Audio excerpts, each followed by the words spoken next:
3 cuentos de terror de policías, creados con inteligencia artificial. La llamada. Era una noche fría y húmeda de invierno, cuando la primera llamada entró por la radio de mi patrulla. Estaba en la periferia de la ciudad, una zona donde las luces del alumbrado público son tan viejas que les cuesta penetrar en la oscuridad, y el silencio se adueña de las calles. Era la central, que cortó la quietud como un cuchillo. Hernández es de nuevo la niña. Meses atrás comenzó a llegar una llamada a la estación en donde una niña hablaba pidiendo ayuda. El sonido de su voz, sofocada en pánico, le puso los pelos de punta al operador. Le pidió a la niña que por favor se calmara y le dijera qué estaba pasando, pero la niña solo podía gritar por ayuda. La llamada terminó abruptamente. El operador registró el número, pero al intentar regresar la llamada, la compañía de teléfonos notificaba sobre una baja en ese número. Claramente eso no era posible. Pensamos que tal vez se trataba de una broma, por lo que el operador se puso en alerta para rastrear la llamada la siguiente vez que entrara, y así fue. Una semana más tarde, cuando la niña volvió a llamar a la estación, rastreamos la llamada hasta un lugar que nos heló la sangre a todos. Provenía de una vieja casa al final de la calle Hidalgo, abandonada desde hacía años según mis archivos. Era mi zona, por lo que me apresuré a llegar al lugar. Las luces azules y rojas de mi coche de policía se reflejaban en las ventanas vacías y rotas de la casa, dándole una apariencia aún más tenebrosa. Aunque era evidente que el lugar estaba abandonado, llamé a la puerta. Nadie respondió. Informé a la central y eso fue todo. Decidimos cerrar el caso y quedarnos con esa extraña anécdota para contar en noches oscuras como esta. Pero el destino nos tenía preparado algo más. Las llamadas no dejaron de llegar.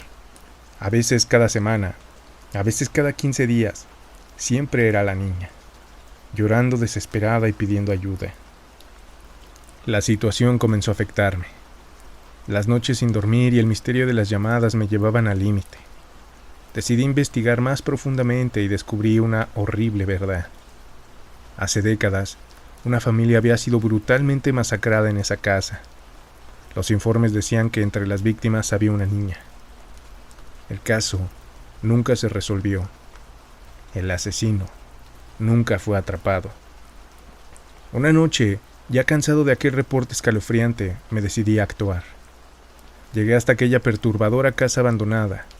Las luces de la patrulla dibujaban figuras escalofriantes por todas partes, anunciando lo que estaba por suceder allá adentro. La chapa era muy vieja, por lo que no me costó trabajo forzarla.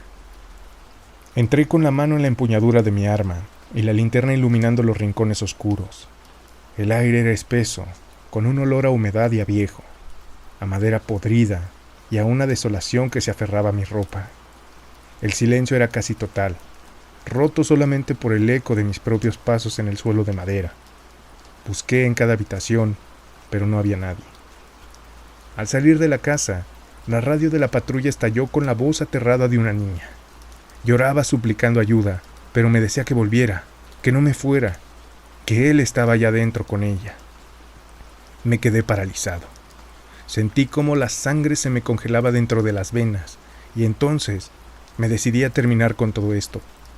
Volví a entrar decidido a buscar en cada rincón de ese horrible lugar. Al entrar de nuevo en una de las habitaciones y mover un viejo colchón en el piso, me encontré con algo que no esperaba. El asesino estaba ahí, acechándome. Parecía viejo y frágil, pero su sonrisa demente y el arma de su mano me dejaron claro que era él. Se lanzó contra mis piernas intentando herirme con su improvisada arma blanca. Luché con él, y aunque era viejo, tenía la fuerza que solo tienen personas con el sistema repleto de drogas o completamente locas. Tal vez él era ambas. Pero antes de que pudiera someterlo, el anciano cayó al suelo, muerto. Parecía que había estado viviendo en la casa abandonada todo este tiempo. Con el cuerpo del anciano, pudimos cerrar el caso de 15 años atrás. Las pruebas de ADN eran contundentes. Ese hombre había sido el culpable de la masacre de la calle Hidalgo. Nunca más volvimos a recibir la llamada de la niña. Me gustaría decir que eso me trajo paz, pero Cada noche antes de ir a dormir, cuando cierro los ojos, todavía puedo oír su voz sollozándome. Todavía puedo oler la humedad de esa casa y de alguna manera puedo sentir su frío y su miedo. A veces en la quietud de la noche me pregunto si todo esto le trajo paz a la niña, o si su espíritu sigue atrapado en esa casa, condenada a repetir esa fatídica noche una y otra vez. El patrullero. San Juan del Río, un tranquilo pueblo en el corazón de México, es mi jurisdicción. Por la noche, cuando las familias se recluyen en sus hogares y solo escuchan los grillos, empiezo mi ronda en el viejo patrullero. En esas solitarias noches, la luna llena ilumina las angostas calles de adoquines, las casas de adobe y los campos de maíz que parecen mecerse con el viento. Una noche, mientras conducía por la carretera rural, vi aparecer en el espejo retrovisor las luces de un coche de policía antiguo. Sus faros con un tono amarillento que recordaba las viejas películas en blanco y negro. Cada vez que lo veía, giraba el volante para seguirlo, pero siempre, como un espejismo, desaparecía entre las sombras. El ruido del motor antiguo rugiendo por las calles vacías, el destello fugaz de sus luces y ese inconfundible olor a gasolina quemada de los viejos coches se convirtieron en una presencia constante en mis noches. Una fascinación morbosa me llevó a indagar en los archivos polvorientos de la estación. En la comisaría, en los viejos cajones de madera, encontré lo que buscaba. Un Chevrolet Bel Air de 1956. El mismo modelo que había estado persiguiendo. Había sido el coche patrulla de un oficial llamado Ramón, quien murió en servicio muchas décadas atrás. Por lo que leí, Ramón había sido un policía muy respetado, un héroe local que murió en cumplimiento de su deber cuando fue emboscado por un grupo de traficantes de blancas que intentaban apoderarse del pueblo. Su deceso indignó al pueblo entero y estos fueron los que terminaron por linchar al debilitado grupo delictivo. A partir de ese día, la aparición del viejo coche se hizo más intensa. No solo aparecía en mi espejo retrovisor, sino que a veces lo veía estacionado al lado de la carretera, como esperándome.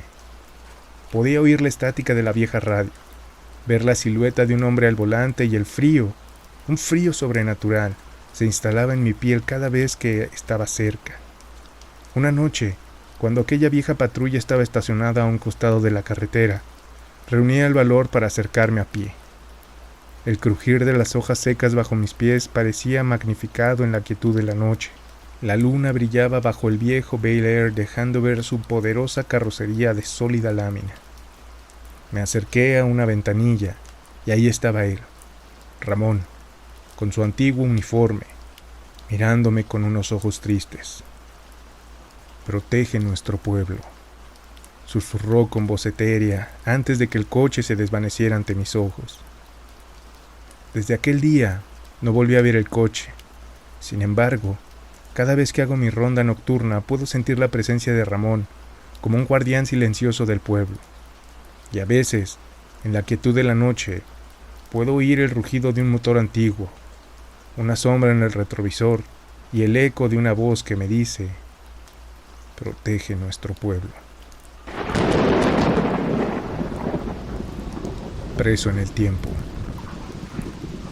Era un novato. Apenas había comenzado a desgastar la impecable funda de mi arma cuando lo conocí. Su nombre era Eduardo López, un homicida con más cicatrices en su alma que en su cuerpo.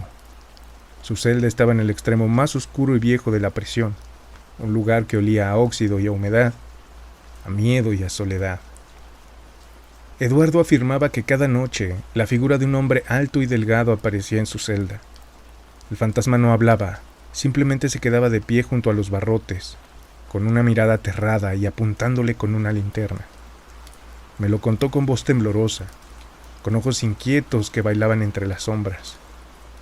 No le creí y lo desestimé como cuentos de un hombre desesperado. Pero algo cambió cuando una noche, mientras hacía mi ronda, oí un grito aterrador que provenía de su celda. Corrí hacia ahí, y lo encontré encogido en un rincón señalando un punto vacío en el aire.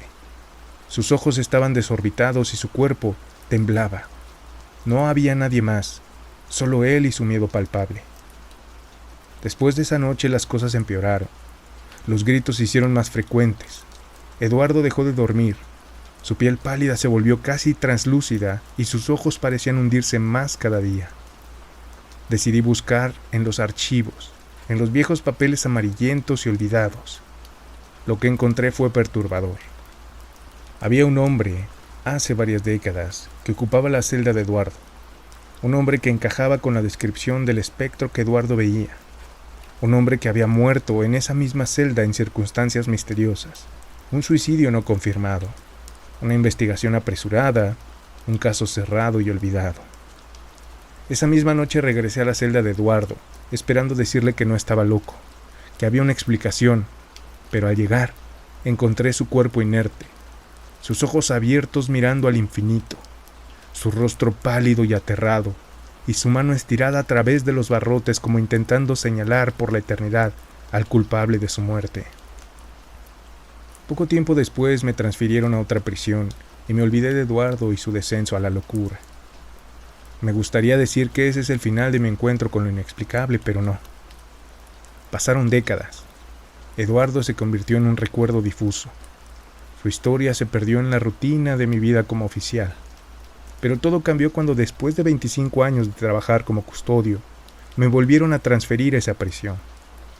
Tenía pocas semanas de haber regresado y no había vuelto a pisar esa zona del penal.